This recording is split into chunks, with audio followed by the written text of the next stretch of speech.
வாழ்க வையகம், வாழ்க வையகம், வாழ்க வளமுடன். சித்தர்களின் பாடல்களை எளிதில் புரிந்து கொள்ளவே முடியாது. ஏனென்றால் அவர்கள் பயன்படுத்தியுள்ள வார்த்தைகள் எளிய தமிழில் இருப்பது போல இருக்கும்.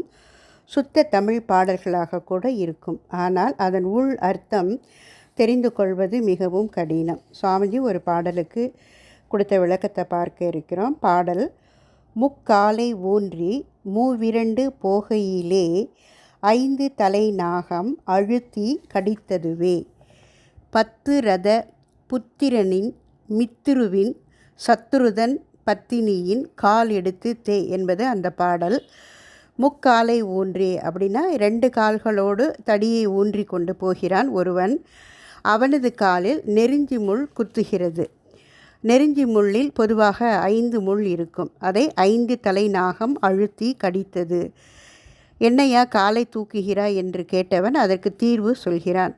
10 ரதம் அப்படின்னா தசரதன். தசரதனின் மகன் ராமன். ராமனின் மித்து அதாவது நண்பன் சுக்ரீவன்.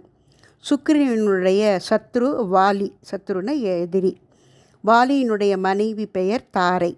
தாரை என்பதில் உள்ள கால் எழுத்தை எடுத்துவிட்டால் தரை. தரையில் காலை தே என்பதுதான் பொருள். இப்படி பாடல்களுக்கு தக்க பொருள் காண்பது அவ்வளவு எளிதான விஷயமல்ல. சுவாமிஜி இதற்கு விளக்கம் கொடுத்துருக்குறாங்க. வாழ்க வளமுடன்.